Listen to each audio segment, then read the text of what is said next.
Airports shut down, oil refineries in flames, and UAVs over Moscow. On the one night Russia needed silence more than any other. What happened on the night of May 8th was not just a drone strike, it was a message, written in fire, delivered in the dark, aimed at the heart of a country that has spent 3 years telling its own people they are winning. And by the time you finish watching this, you will understand why this single night may have permanently changed the math of this war.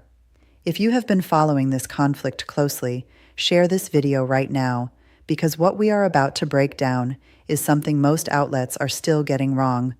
264 UAVs, simultaneously, across multiple Russian regions, in a single operational window. That number alone demands your full attention, because a coordinated multi-vector assault of this scale does not get assembled overnight. It requires months of route mapping, target intelligence, electronic warfare analysis, and logistical preparation executed with military precision. This was not a reaction. This was not improvisation. This was a premeditated strategic blow, and the date it was launched on was as carefully chosen as the targets themselves. The night of May 8th, Victory Day Eve, the most symbolically charged night in the Russian calendar. The night before Moscow parades its military might through Red Square to remind the world of Soviet triumph. Ukraine did not choose that date by accident. The timing was the weapon. And if you want to understand why this matters beyond the headlines, stay with this, because the target selection alone reveals a level of strategic thinking that should stop you cold. Drop a comment below right now. Did Ukraine just cross a line or draw one? The targets were Moscow, Yaroslavl, Rostov-on-Don, and Grozny. Not randomly chosen cities, each one a specific node in Russia's war-making architecture, chosen to deliver a specific warning to a specific audience. Moscow, the political and psychological center of gravity. 26 UAVs intercepted over the capital. The Russian Federal Air Transport Agency forced to shut down 2 of Moscow's major airports, Vnukovo and Domodedovo, paralyzing civilian air traffic on the night Russia was preparing its grandest military pageantry. Think about what that means. Russia, which has spent enormous political capital projecting invulnerability at home, was compelled to lock down its own capital's skies. Not because of weather, not because of mechanical failure, because Ukrainian UAVs were inbound. That is not a minor logistical disruption. That is a direct assault on the Kremlin's foundational claim that it is protecting its people while conducting what it calls a special military operation. That claim took serious damage on the night of May 8th, and what happened in Yaroslavl makes the Moscow story look like the opening act. Yaroslavl is an industrial city, home to energy infrastructure that feeds Russia's war machine. Explosions were confirmed. Videos posted online showed thick smoke rising from an oil refinery's territory, an inferno visible for miles. This is not symbolic, this is operational. Ukraine has developed a deliberate and consistent line of effort targeting Russian refineries, fuel depots, and energy infrastructure, imposing cumulative cost on Russia's capacity to fund, fuel, and sustain long-term military operations. Every refinery that burns represents a measurable degradation of Russian warfighting capacity. The Yaroslavl blow on May 8th fits exactly within that strategic logic, and the blow on Rostov-on-Don goes even deeper. If you want daily breakdowns of developments mainstream media is missing, subscribe now, because we publish this kind of analysis every single day. Rostov-on-Don is not simply a Russian city near the front. It is the logistical, administrative, and command nerve center for Russian forces operating along the entire southern axis of the war. Reports from May 8th indicate the Agroprom Zapchast industrial facility came under combined UAV and rocket assault. Local residents confirmed a series of explosions, followed by a serious fire at the site. The regional governor acknowledged destruction across multiple cities, Taganrog, Bataysk, Rostov-on-Don itself, and the Matveyevo-Kurgansky district, while carefully insisting there were no casualties. Note that framing. He was threading a needle between reassuring the public and being unable to deny what Russian citizens could see burning with their own eyes. That is the language of a local official whose narrative is under pressure.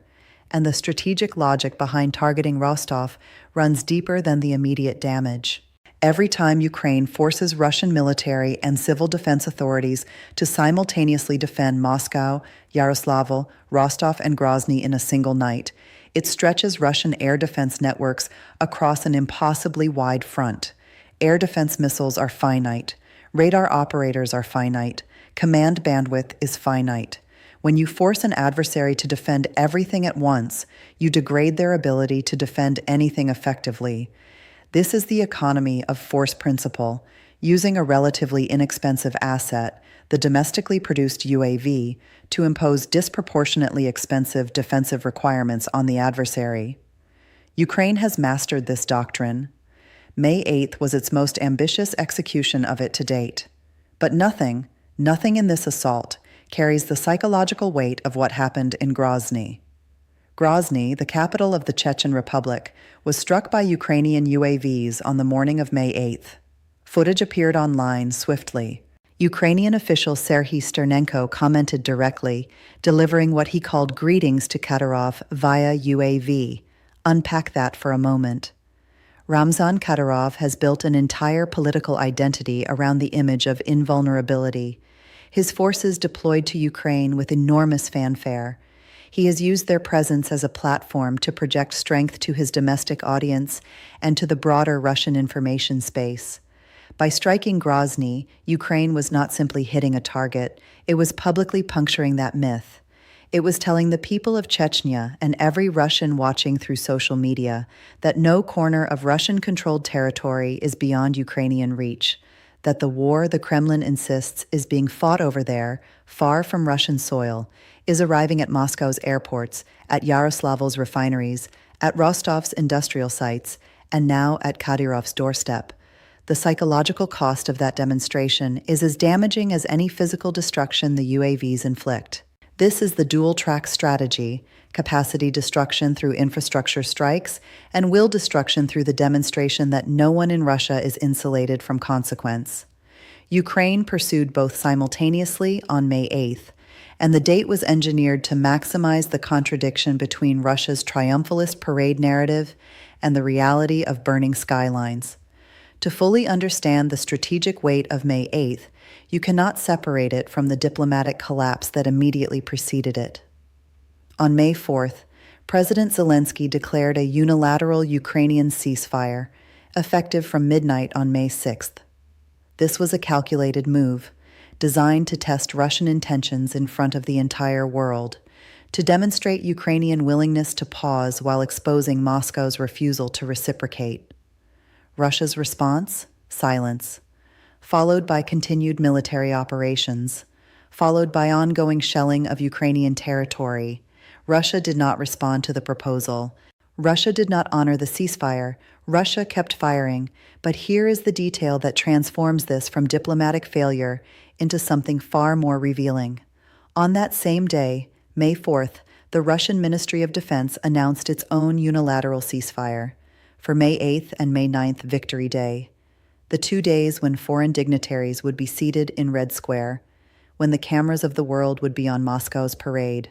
Russia wanted quiet on those 2 days, not out of genuine interest in stopping the killing, but because it needed the optics of a peaceful, triumphant celebration to remain undisturbed. And to enforce that quiet, Moscow issued what can only be called a threat dressed as diplomacy. Any disruption to the May 9th parade would be met with a massive rocket strike on central Kyiv. Read that sequence again. Russia declared a ceasefire and simultaneously threatened to level Ukraine's capital if Ukraine dared to interrupt a Russian holiday. That is coercion. That is not a peace gesture, and Zelensky's response was unambiguous. Ukraine had declared a ceasefire, Russia had violated it, and Ukraine would deliver a mirror response. The Tu-64 UAV assault on May 8th was that response, delivered with precision, delivered on schedule, delivered on the most symbolically loaded night of the Russian year. What makes this moment genuinely significant beyond the immediate strike damage is what it reveals about where this war now stands. In the early months of the full-scale invasion, Ukraine's ability to reach deep into Russian territory was severely limited, constrained by range, available platforms, and political restrictions on Western-supplied systems. That picture has changed fundamentally. The UAV salvo of May 8th did not come from Western stockpiles. It came from Ukrainian factories, Ukrainian engineers. Ukrainian operational doctrine developed under fire over 3 years of full-scale war. That matters enormously. It means Ukraine's long-range strike capacity is no longer dependent on Western political decisions about which systems to transfer.